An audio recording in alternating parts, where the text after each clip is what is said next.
भगवान से कुब्जा ने कहा कि अब घर चलो हमारे। भगवान ने जब चंदन लगवा लिया कुब्जा से तो फिर सुंदरी बना दिया। कुब्जा को चंदन हरि लीन हो और ताको रूप अनुपम दीन हो।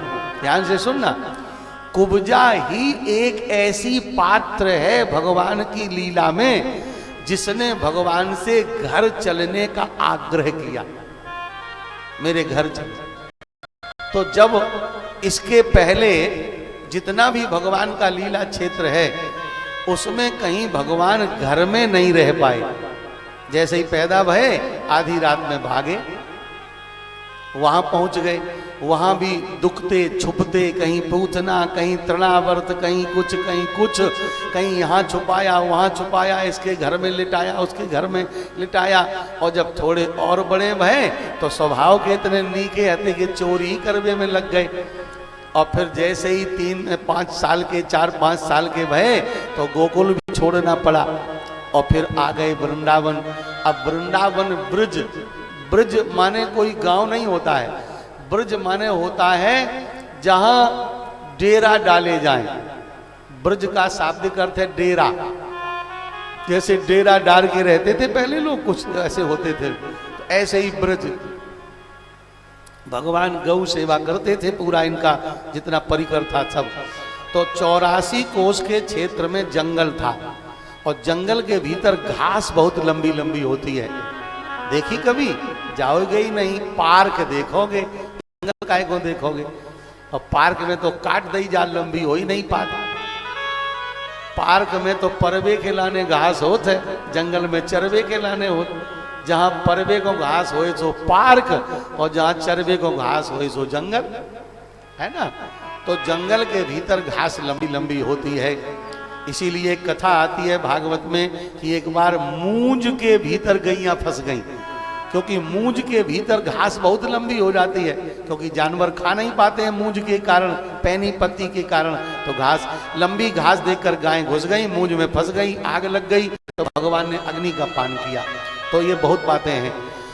तो वहां ब्रजमंडल में जब वृंदावन में आए तो वृंदावन में कोई घर बना के भगवान थोड़े ही रहे थे। जहां लंबी लंबी घास देखें वहीं गाड़ियां लेके जाएं और घास के चारों तरफ गाड़ियां खड़ी कर दें और बीच में गैया छोड़ दें। और घास बहुत होती थी, बहुत दूरी दूरी तक गाड़ियां लगा देते थे। और जब वो घास वहां की चर जाए तो फिर वहां से गाड़ी उठाएं, तब तक दूसरे लोग दूसरी जगह घास देखे हमें कि वहां बढ़िया है, तो वहां जाके फिर गाड़ी खड़ी कर दें और फिर वहां गाय। ऐसे 84 कोस के क्षेत्र में जहां जहां अपनी गाड़ी खड़ी करके गाय चराने का काम किया, उस पूरे क्षेत्र को ब्रज कहा गया।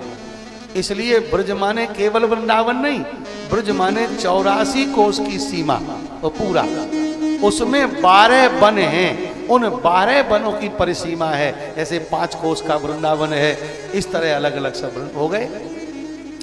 तो उस ब्रज में ठाकुर जी ने वास किया।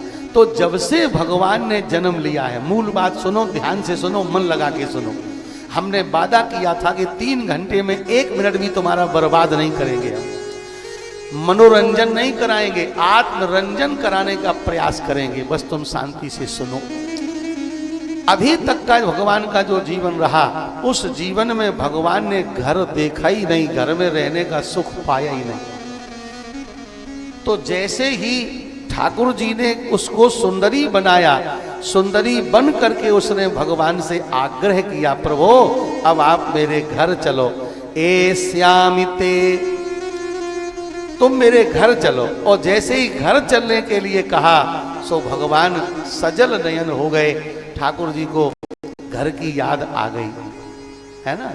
ऐसा होता है ना, जैसे तुम भी अपने घर से कहीं दूर होवो और कोई बहुत स्नेह प्रेम में आपसे कहे कि चलो आज घर चलो, तो अपने घर की याद आने लगती है।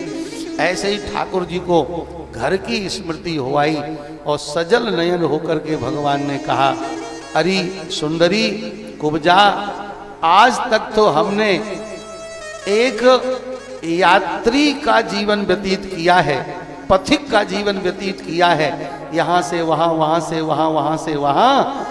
आपने हमें घर चलने के लिए आग्रह किया, आवाहन किया, इसको सुन करके बड़ी प्रसन्नता है, क्योंकि अब ध्यान देना कथा पर, भगवान कह रहे हैं ते ग्रहम शुभ्रू पुंसाम आदि विकर्षणम, ते ग्रहम शुभ्रू, शुभ्रू माने सुंदर भौं वाली।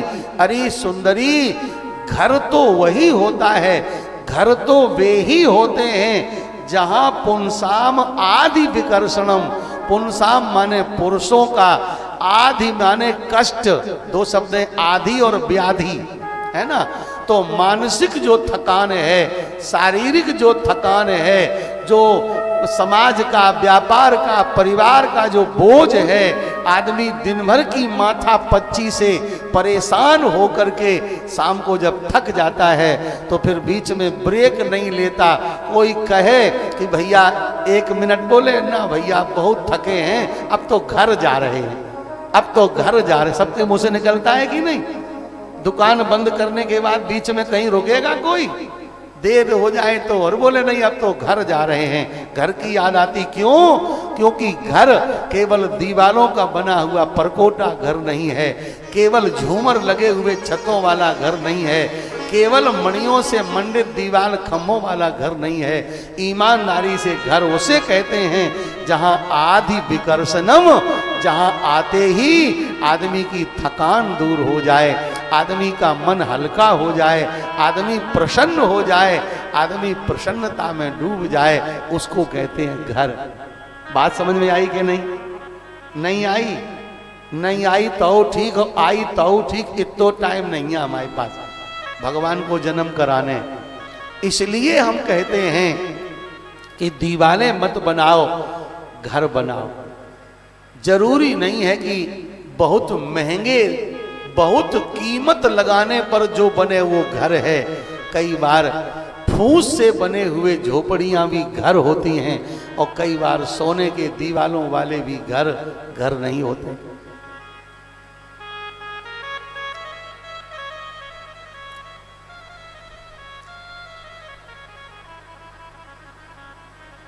तो भगवान सजल हो गए,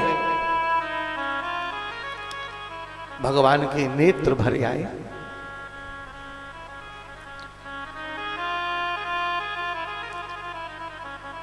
और भगवान ने कहा, अरे सुब्रू, हम तुम्हारे घर जरूर आएंगे, अवश्य आएंगे। इसलिए आज की कथा एक जिम्मेदारी देती है कि आप भी जहां रहते हो अपने घर को घर बनाओ। घर माने घोंसला नहीं होता है, घर माने गुफा नहीं होती है, घर माने जेल नहीं होती है, घर माने पीड़ा नहीं है, घर माने समस्याएं नहीं है, घर माने द्वंद्व नहीं है, घर माने टकराव नहीं है, घर माने चीची चूचू नहीं है। घर का मतलब है जहां पहुंचे शांति मिले, मन हल्का हो जाए, सारा बोझ उतर जाए, आहा, उसे घर कहते हैं। जहां प्रेम, जहां ममता और वात्सल्य से भरे हुए हृदय वाली मां अपनी गोद फैलाए हुए बेटा की प्रतीक्षा कर रही हो, जहां जिम्मेदारियों से भरा हुआ आधार के रूप में पिता आपका संबल बना बैठा हो। शास्त्र में लिखा है, पिता जब तक है तब तक तुम अनाथ नहीं हो, और पिता के न रहने पर आप कितने सामर्थ्यवान हो पर अनाथ हो जाते हो। पिता से ही अनाथ होता है, ऐसा पिता हो। जहां स्नेह और प्रेम से सेवा का संकल्प लेकर के मंद मंद हास्य से सुशोभित मुख कमल वाली चंद्रवदना पत्नी बैठी हो।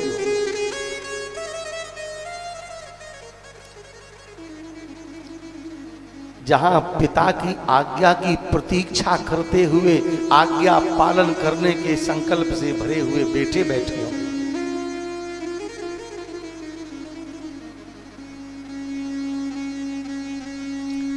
जहां सौहार्द की संपत्ति से भरे हुए हृदय को लिए हुए तुम्हारे भाई बैठे हो।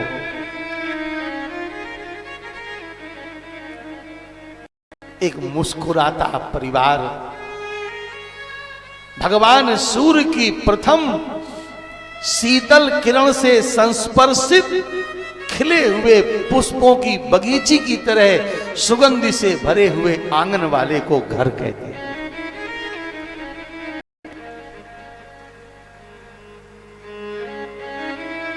घर में घुसते ही खटपट शुरू हो जाए, हिसाब किताब शुरू हो जाए, लाठी डंडा पटके जाने लगे, भूतनी जैसा चेहरा लिए, बाल बिखेरे, दांत निकाले, चिल्लाती दौड़ पड़े, भाइयों का द्वेष प्रकट हो जाए, बच्चे शैतानी उधम मचाएं, जाने क्या क्या हल्ला होने लगे कि इससे तो अच्छे थे दुकान और 4 घंटे खोले रहते तो बढ़िया था, आके सीधे सो जाते तो ठीक रहता, कहां से कहां घर में आ गए, ये घर है कि क्या है। आज हम ऊंची ऊंची कोठी तो बनाते हैं पर घर नहीं बना पाते। घर की कमी है, घर की सर्वथा कमी है।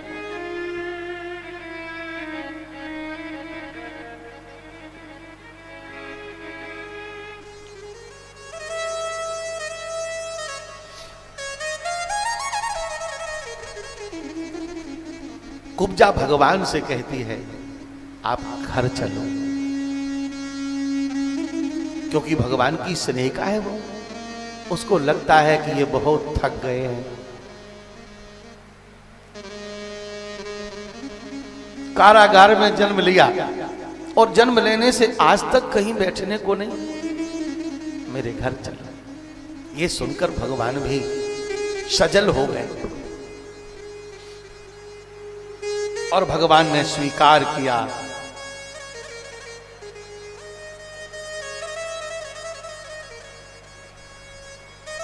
मैं जरूर आऊंगा। क्यों आऊंगा? इसलिए आऊंगा कि तुम्हारा जो घर है वो आदि विमर्शनकारी है, वो पीड़ा को मिटाने वाला है, दुख को मिटाने वाला है, समस्याओं को बटाने वाला है, मन को हल्का करने वाला है, मन को प्रसन्न करने वाला तुम्हारा घर है। और ऐसा घर कब होता है? जब घर में ये व्यवहार हो। कौन? साधितार्थो ग्रहाणाम न पांथानाम त्वम परायणम।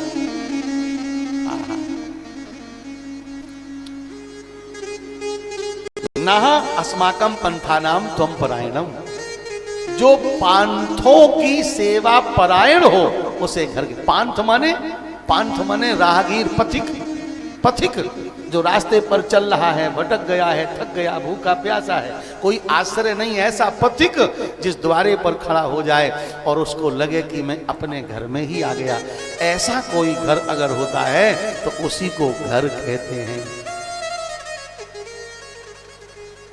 और उस घर में जब कोई अतिथि आता है तो उस अतिथि के आतिथ्य से फिर केवल तुम प्रसन्न नहीं हो, उस घर में रहकर जाने वाले तुम्हारे पूर्वज भी प्रसन्न हो जाते हैं, आनंदित हो जाते हैं। इसलिए राजा बलि कह रहे हैं अद्य नः पितरस्तृप्ताः।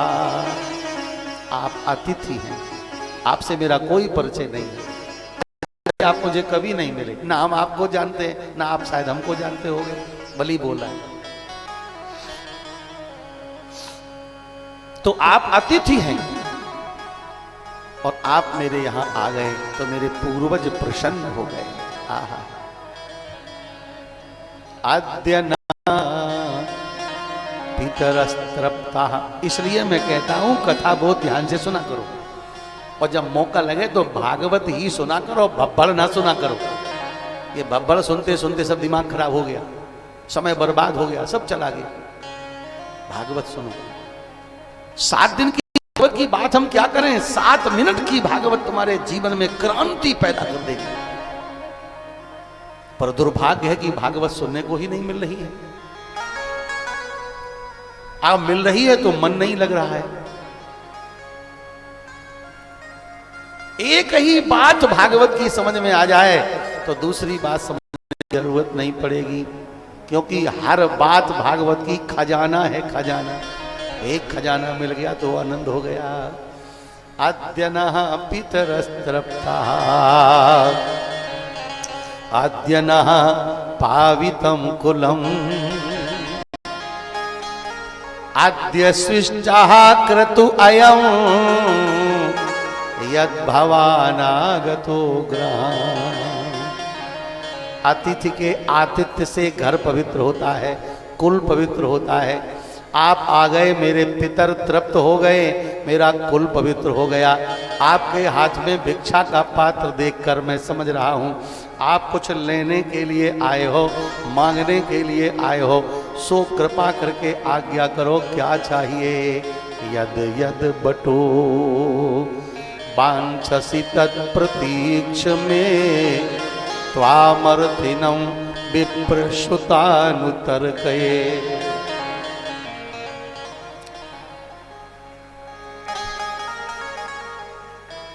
समय ज्यादा,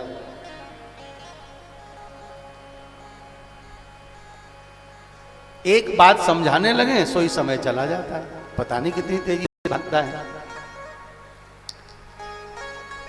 चलो अब थोड़े आगे बढ़े, बहुत लंबी यात्रा है अभी।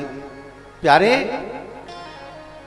बताओ आपको क्या चाहिए। यद यद बटो वांछसि, भगवान ने कहा फालतू की बातें मत करो। ये कोई भाषा है?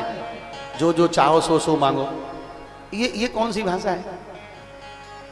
जो जो चाहो सो सो मांगो। अरे क्या क्या दे सकते हो, नाम तो बताओ।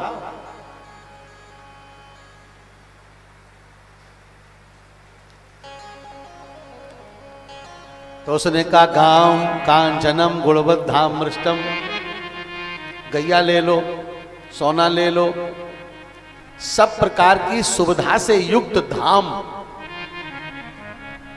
रहने के लिए भवन ले लो, अथवा जो चाहो अपनी इच्छा से जो मांग सको मांग लो। तो भगवान ने कहा वही तो हम जान तो लें कि आप क्या दे सकते हो, तो उसी प्रकार से मांगे। देखो दोनों बातें ध्यान रखो। जब किसी से मांगना हो तो ये ना सोचो कि हम तो मांगने वाले चाहे जो कुछ मांग दें। ना ना ना, मांगने में विवेक चाहिए।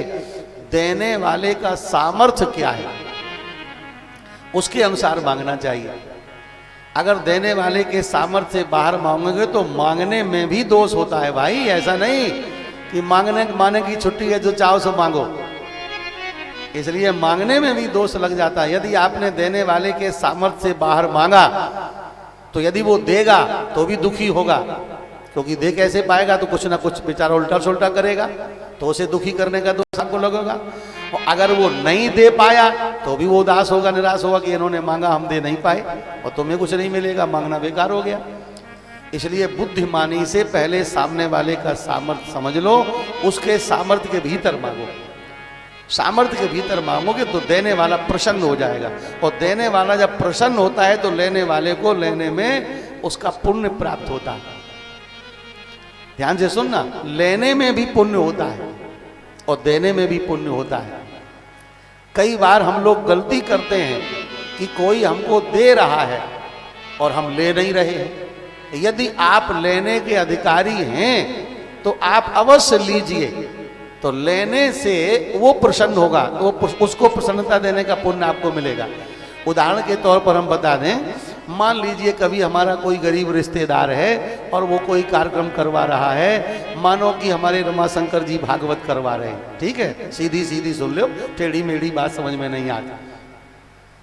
अब इनके यहाँ सब नाते रिश्तेदार मेहमान आएंगे, बिटियाँ आए हैं, बहनें आए हैं, दमादऊ आए हैं, और लड़का बिटिया के पक्ष के समधेऊ आए हैं कि आए गए। हाँ तो कछु तो वैसे वैसे करत जाओ, हाँ तब ठीक, आए गए कछु आए को हैं। और निश्चित है कि जब जे जाए हैं तो कछु ना कछु जे दी हैं, साड़ी वाड़ी कछु ना कछु तो मंगाई नहीं कि मंगाने हैं, अब मंगाई नहीं, सब तैयारी है, चिंता न करो, है ना, फिट है सब मामला। अब जब ये देंगे तो अपनी सामर्थ्य के अनुसार देंगे। अब हो सकता है कि बहन जी बहुत पैसा वाले घर में चली गई हो, या बिटिया बहुत पैसा वाले घर में चली गई हो, अच्छी बात, भाग्य की बात है। या समधी बहुत स्टैंडर्ड हो, कीमती कपड़ा पहनने वाले, और उतनों कीमती सूट रमाशंकर न दे पाए, और वे सोचेगा अरे इसको हम पहनेंगे, वैसे मेरी हटाओ हटाओ, नहीं लेना नहीं मेरा, तो मन में कुंठा हो जाए ना।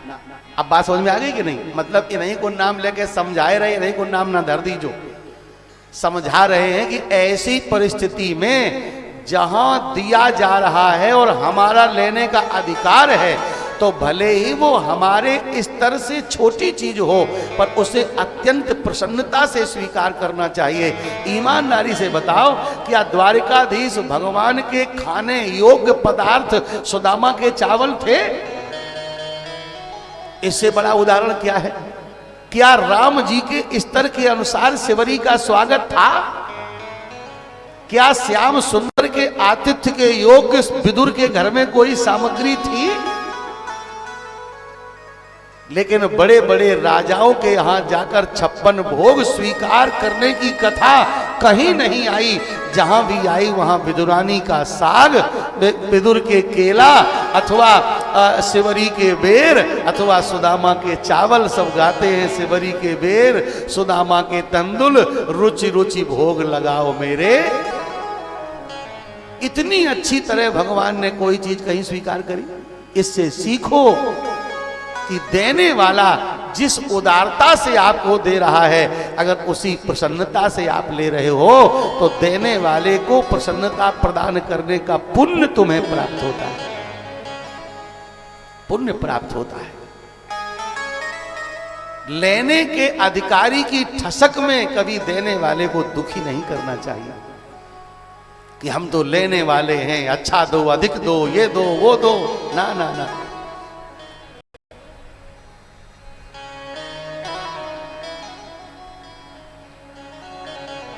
भगवान ने कहा कि देखो हम मांगेंगे, पर पहले तुम्हारी सामर्थ्य जान लें कि तुम क्या क्या कितना दे सकते हो, तब तो मांगे, हम उस हिसाब से मांगे। तो भैया उसने तो कोई बात ही नहीं सुनी समझी, वो तो इतना अहंकारी था कि वो तो कहने लगा कि जो इच्छा हो सो मांगो। ये काहे को पूछ रहे हो? तुम्हें दुनिया की जौन चीज याद होए, पता होए, भाई मांगो, हम तो सब दे देंगे, जो चाहोगे सो मिल जाएगा। तो भगवान ने सोचा कि अब क्या इससे कहें, समझा पर नहीं मान रहा। तो ठाकुर जी बोले देखो हमें कुछ ज्यादा नहीं चाहिए, ये भी ध्यान रखो। दूसरी बात और सुनो, अगर कोई देने वाला बहुत सामर्थ्यवान है तो वहां भी आप उतना ही मांगो जितने की तुम्हें जरूरत होए, उतना ही मांगो तो तुम्हें सुख मिलेगा। मान लीजिए तुम्हें 5 किलो आटा की जरूरत है, आपने 5 किलो आटा मांग लो, भले ही वहां 50 कुंटल धरा हो, पर 5 किलो की जरूरत है और तुमने 5 कुंटल मांग लिया। अब परेशानी तुम्हें भई कि नहीं? काहे पे ला दे हो? अब गाड़ी करो, घोड़ा करो, खोपड़ी पे लादे फिरो, अब परेशानी पैदा कर ली। और 5 किलो लेते तो बगल में टांगते, चुपचाप सुखी पूर्वक चले जाते। तो आवश्यकता से ज्यादा मांगने पर भी दुख मिलता है।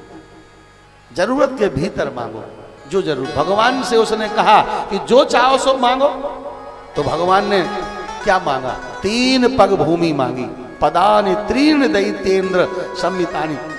कथा के सूत्र से समझो। फिर भगवान ने विराट बन के नापा, वो बात अलग है, पर भगवान लीला में क्या समझा रहे वो बात समझो। 3 पग भूमि मांगी, बोले हम छोटे से पंडित जी हैं, 3 पग भूमि ले लेंगे, तो अपना आसन बिछा करके भजन करेंगे, बस हो गया, और क्या करना। पर उसने इतनी बिगाड़ ली, इतनी बात बिगाड़ ली कि भगवान को विवश होकर के त्रिविक्रम बनकर सब कुछ नापना पड़ा। भगवान ये करने नहीं गए थे, पर उसने जैसे ही सुना कि 3 पग भूमि मांग रहे, एकदम बोला अहो ब्राह्मण दायाद वाचस्ते वृद्ध सम्मता तुम बालो बाले सुमति स्वार्थम प्रत्यबधो।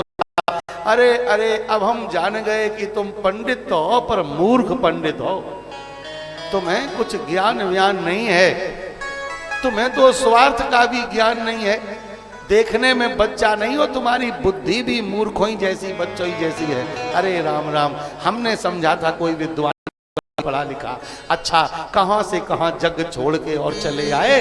सब इतना उसने अहंकार दिखाया और बोला तुम्हें पता नहीं है कि हम कौन हैं। भगवान से बोला तुम्हें पता नहीं हम कौन हैं। लोका नाम एकमीश्वरम, क्या बच्चों जैसी बात मांगे। 3 पग भूमि, 3 पग भूमि, तीनों लोकों के ईश्वर हैं इस समय, इसलिए भूयो याचितुम अर्हसि। तुम्हारे जैसे बुद्धिहीनों से गलती तो होती ही रहती है, ना समझ हो ना, चलो कोई बात नहीं, क्षमा किया, दोबारा मांगो, दोबारा मांगो। भगवान को लगा कि तो फिर अब हम मांग ही के देख लें। भगवान ने कहा देखो वचन तो हम केवल एक बार बोलते हैं, 3 पग तो 3 पग, हम 3 पग ही लेंगे, अपने पैरों से नापेंगे। तो उसने कहा आप डबल मूर्खता कर रहे हो, 3 पग और अपने पैरों से नापोगे, कितने लंबे चौड़े हो, देखा नहीं दर्पण में अपना शरीर, कितना नाप लोगे।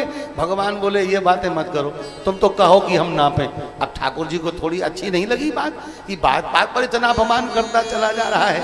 और जब उसने संकल्प देने की बात करी, उसी समय गुरु आ गए शुक्राचार्य जी, वे सब समझ गए। और शुक्राचार्य ने कहा राजा बलि से मना कर दो, कुछ नहीं देना, क्योंकि ये ना पंडित हैं और ना कोई है, तो विष्णु है। विष्णु जब तुम संकल्प दे दोगे तुम्हारा सब कुछ नाप कर तुम्हें भिखारी बना देंगे। राजा बलि ने कहा जो कुछ भी हो। राजा बलि के सामने शुक्राचार्य जी ने देने से पहले ही सारी बातें स्पष्ट कर दी कि देखो ये विष्णु हैं, संकल्प जब तुम्हारे हाथ से चला जाएगा तो ये छोटे हैं सो बहुत बड़े हो जाएंगे, तुम्हारी सारी संपत्ति नाप लेंगे, तुम्हें यहाँ से पाताल में पहुँचा देंगे, इसलिए साफ साफ इनसे मना कर दो। अगर तुम्हें धन का बहुत ज़्यादा प्रयोग करने का शौक है तो इन्हें काहे लुटाए रहे हो, अपने धन के 5 भाग करो और 5 जगह खर्चा करो। धर्माय यशसेर्थाय कामाय स्वजनाय च पंचधा विभजन वित्तम इहा मूत्र च मोदते। हे राजन, आदमी को अपना धन का पहला हिस्सा धर्म के लिए खर्च करना चाहिए, दूसरा हिस्सा अपनी कीर्ति में लगाना चाहिए, और तीसरा हिस्सा धन को बढ़ाने में धन खर्च करना चाहिए, और चौथा हिस्सा अपनी कामनाओं की पूर्ति में, जरूरतों की पूर्ति में, और 5वां हिस्सा अपने स्वजनों की आवश्यकता पूर्ति में लगाना चाहिए। तुम भी अपने धन के 5 भाग करके खर्चा करो, इनको काहे लुटाए दे रहे सब। पर उसने एक भी बात नहीं सुनी और महाराज संकल्प भगवान के हाथ में आया। जैसे ही संकल्प ठाकुर जी को मिला, भगवान ने अपना शरीर बढ़ाया, और आपको मालूम है कि 2 ही पगों में नाप डाले हैं तीनों लोग। ऐसी विचित्र गति से प्रभु पद बढ़ने लगा। तीसरा पैर कहाँ रखें, सिर झुका के खड़ा हुआ। पदम तृतीयम कुरुशेषणि में निजम, तीसरा पैर मेरे मस्तक पर धर दीजिए। भगवान ने तीसरा पैर मस्तक पे रखा, पाताल में पहुंचाई दिया, पातालपुरी का राजा बनाई दिया। भगवान से उसने कहा अब हम पाताल में आ गए तो आप भी कृपा करो। भगवान ने कहा मांगो क्या चाहिए। तो बलि बोला यही दे दो कि जिस महल में हम रहें उस महल के द्वारे पर हमारी रक्षा करने को आप खड़े हो जाओ। मेरे प्यारे कथा प्रेमियों, भक्त वत्सल भगवान 1 2 4 दिन नहीं 4 महीने राजा बलि के द्वारे खड़े रहे, 4 मास द्वारे बैठाड़े। प्रेम से बोलो भक्त वत्सल भगवान की जय हो। भगवती महालक्ष्मी बहन बन करके जाकर के राखी बांधती हैं और राखी के बदले में नारायण को प्राप्त करती हैं। बोलो लक्ष्मी नारायण भगवान की। राजा सत्यव्रत पर भगवान ने कृपा करी है, मछली अवतार लेकर सत्यव्रत को ज्ञान दिया, उसी पुराण प्रगट